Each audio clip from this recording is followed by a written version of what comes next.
नमस्कार। चलिए आज इतिहास में एक लंबा सफर करते हैं करीब 2600 साल पीछे। आज का जो उत्तर प्रदेश है ना, वो उस जमाने में प्राचीन भारत का पावर सेंटर हुआ करता था। जी हाँ, ये वो धरती थी जहाँ बड़े बड़े साम्राज्य बने और टकराए भी। आज हम बात करेंगे 6ठी शताब्दी ईसा पूर्व के उसी रोमांचक दौर की जिसे हम जानते हैं महाजनपद काल के नाम से। और देखिए, ये कोई छोटा मोटा बदलाव नहीं था। सोच कर देखिए, छोटे छोटे कबीले मतलब ट्राइबल सेटलमेंट्स वो आपस में जुड़कर बड़े ऑर्गेनाइज्ड राज्य बना रहे थे। इन्हीं को कहा गया महाजनपद या ग्रेट किंगडम्स। असल में यही वो बुनियाद थी, वो फाउंडेशन जिस पर आगे चलकर भारत के पहले महान साम्राज्यों की शानदार इमारत खड़ी हुई। तो कितने थे ये महाजनपद? पूरे 16। जी हाँ, 16। और ये जानकारी हमें मिलती है बौद्ध ग्रंथ अंगुत्तर निकाय से। जरा सोचिए, एक ही वक्त पर 16 पावरफुल किंगडम्स। ये उस दौर के पॉलिटिकल लैंडस्केप का स्केल दिखाता है कि कितना कुछ चल रहा था। तो आज की हमारी चर्चा का रोड मैप कुछ ऐसा रहेगा। सबसे पहले समझेंगे कि ये महाजनपद काल आखिर था क्या। फिर देखेंगे कि उत्तर प्रदेश ही इसका सेंटर क्यों बना। इसके बाद यहाँ के जो सबसे जरूरी महाजनपद थे उनका एक टूर करेंगे। फिर बात होगी उनके गवर्नेंस सिस्टम की और उस दौर में जो नए धर्म उभरे उनकी भी। और हाँ, आखिर में कुछ ऐसे की फैक्ट्स पर भी नजर डालेंगे जो एग्जाम्स के लिहाज से बहुत जरूरी है। तो जो बात इस दौर को उत्तर प्रदेश के लिए इतनी खास बनाती है वो ये है कि उन 16 में से पूरे 8 महाजनपद इसी जमीन पर थे। 8 मतलब आधा हिंदुस्तान का पावर सेंटर यही था। और बस इसी वजह से ये इलाका उस जमाने की पॉलिटिक्स और कल्चर का एक तरह से एपिसेंटर बन गया था।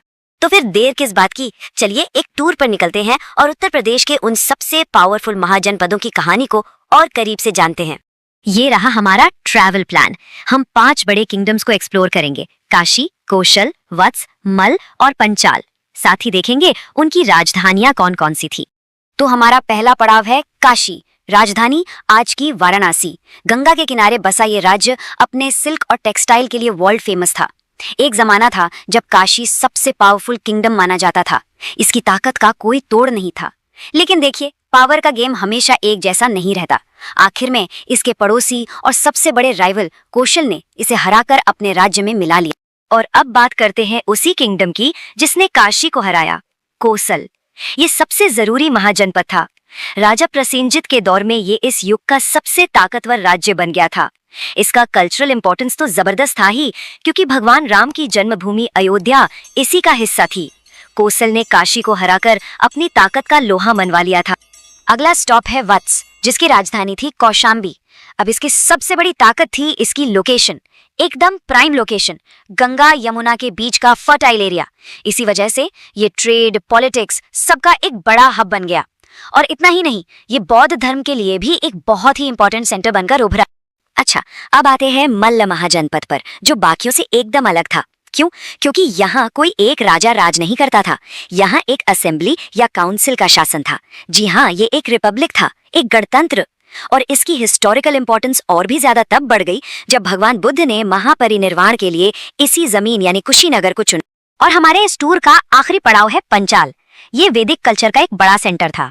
लेकिन सबसे इंटरेस्टिंग बात क्या है पता है?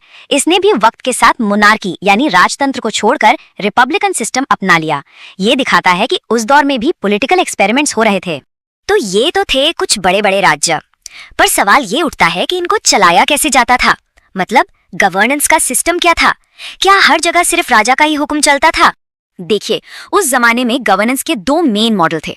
एक तरफ था राजतंत्र यानी मोनार्की, जहां सारी पावर राजा के हाथ में होती थी। ज्यादातर महाजनपदों में यही सिस्टम था। यहीं पर हमें स्टैंडिंग आर्मी और फॉर्मल टैक्स सिस्टम की शुरुआत भी दिखती है। लेकिन दूसरी तरफ मल्ल जैसे कुछ राज्य भी थे जहां गणतंत्र यानी रिपब्लिक था। यहाँ फैसले एक चुनी हुई असेंबली लेती थी। कमाल की बात है ना कि उस प्राचीन दौर में भी डेमोक्रेसी के आइडियाज मौजूद थे। लेकिन इस दौर में सिर्फ पॉलिटिकल मैप ही नहीं बदल रहा था, एक और बहुत बड़ी क्रांति हो रही थी, और वो थी लोगों की सोच और उनकी आस्था में। जी हाँ, ये वही दौर था जब 2 महान धर्मों का उदय हुआ, बौद्ध धर्म और जैन धर्म, और इनकी कर्म भूमि बनी उत्तर प्रदेश की यही धरती। श्रावस्ती, सारनाथ, कुशीनगर, ये शहर इन नए विचारों के सबसे बड़े सेंटर बने।